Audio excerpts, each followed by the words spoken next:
दिन बाद एक और भाई साहब का फोन आया, नहीं आपको अकोमोडेट कर रही।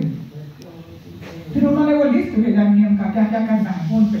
तो मेरी छोटी बेटी को दिखाया, उसने कहा 250 स्टेज डूड, मैं कोट कर रही हूँ इसकी लैंग्वेज में बोल रही हूँ, 250 स्टेज डूड, 5 days ना, you will climb 50 stairs a day and sit there. फिर next day you will climb 50 more stairs and ultimately in 5 days you will be able to climb 250 stairs. मतलब 250 सीढ़ियाँ यार, दिन में 50 सीढ़ियाँ चढ़ लोगी तुम और फिर वहीं बैठे रहना, फिर दूसरे दिन 50 सीढ़ियाँ अगली चढ़ना, तो 5 दिन में 250 सीढ़ियाँ तुम्हारी हो जाएगी। वो मजाक उड़ा रही थी क्योंकि मैं सीढ़ी बिल्कुल नहीं चढ़ सकती। तो जो भी हो, आ गई मैं। फिर पहला जब ट्रेनिंग हुई वहाँ तो उसका फोटो भेजा, तो सुपर सीनियर सिटीजन्स के ग्रुप में डाला है तुमको, कांग्रेचुलेशन, ऑल द बेस्ट। ये सब होता रहा होशियारी के बारे में। फिर एक फोन हुआ इनके साथ, तो पहली बार शांति कुंज में इतना प्यार इतने साल से आते हैं, पहली बार ये सुना, बहन जी आप मायके आ रही हैं, चिंता किस बात की। बड़ा मुझे लगा ये मैं जाके वहाँ बोलने वाली, भाई साहब इसको टैगलाइन बनाइए, सारे बहनों को सिखाइए ये बोलना है बहनों को, बड़ा इफेक्टिव होता है यार, बहुत इफेक्टिव होता है। मेरे एक ही भाई थे, आसाम यहाँ बैठे हैं, तो आई एक प्रॉब्लम हो गया था, भाई साहब को लिख के दिया, बेटी को फोन करना था, तो उन्होंने फोन करके बोला बेटा मैं आपका मामा बोल रहा हूँ। तो ये तो व्यक्तिगत मेरी प्राप्ति हुई यहाँ आके, कितने अलौकिक अलौकिक अनुभव।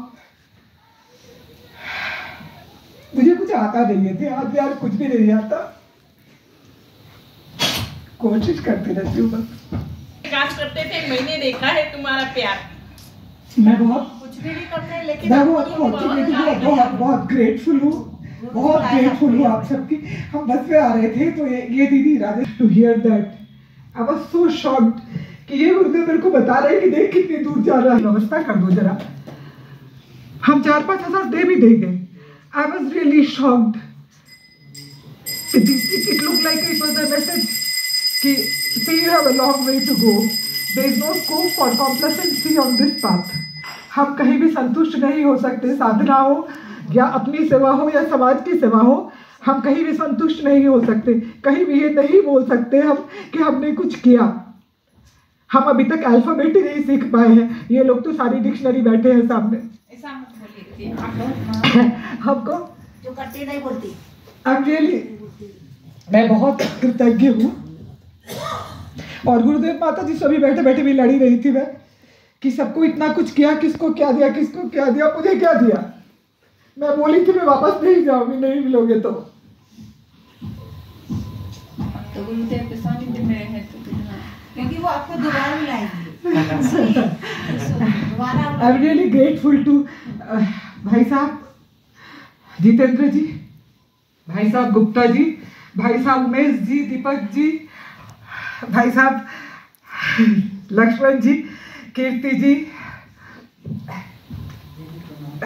वो एक और तो मिठाई बहुत खाते हैं, उनका क्या नाम है, किरण जी, अनुज जी, ये सबको बहुत बहुत धन्यवाद। सबने बहुत बहुत ख्याल रखा, आप सबने बोला ये उमेश भाई साहब तो देख के मुझे बहुत डर लग रहा था। पहले दिन मैं वहाँ आई और मुझे वहाँ बैठ देख के खड़े होके लगा एकदम गायत्री माता के साथ आई कांटेक्ट हो रहा था, तो यहीं बैठना है। तो आप नहीं थे भाई साहब, सारे लोग बोल रहे थे आप वहाँ से उठो, वहाँ गुरुदेव के आने का रास्ता आप रोक रहे हो, आप उठो। तो मैंने कहा मैं इतनी प्रभावशाली हो गई कि गुरुदेव के आने का रास्ता मैं रोक दूंगी, तो देखते ही जरा। अच्छा उमेश जी मेरे पास गए और उन्होंने कहा धीरे से खड़े होकर, एकदम उनकी आंख बड़ी तेज है, ऐसे करके मेरे को बोले देखिए दीदी अगर गुरुदेव चाहेंगे तभी यहाँ बैठना होगा आपका। पिछले बार एक जन ने कोशिश की थी, बारिश आ गई थी, ये छत से पानी गिरा था और उनको उठना पड़ा था। हम बोले चलिए देखते हैं, पहले उनको वैसे ही मिजाज में बोला था चलिए देखते हैं, तो चलिए गुरुदेव ने दिखा दिया, उमेश जी हमको बिठा दिया वहाँ। धन्यवाद। सबसे बड़ी चीज भक्ति मिली, आपकी जो श्रद्धा था तो दिया दीदी आपको। हाँ, ये बहुत बड़ी चीज मिल गई आपको, ये कम नहीं है, आपकी श्रद्धा ज्यादा है बहुत। अब माफ करिएगा मैं बड़ी लाउड हूँ, तो हो सकता है मैंने कभी किसी को हर्ट कर दिया हो। I apologize for that and thank you so much for all the love and all the affection that I कोई भी भाई या बहन अगर वैसे कोई ऐसा चांस आता नहीं है, और आता है तो हमारा पुराना फार्मूला है वही छोड़ दिए। इसको हम लेके नहीं चलते। बहुत बढ़िया। हाँ रात गई बात गई। बहन जी का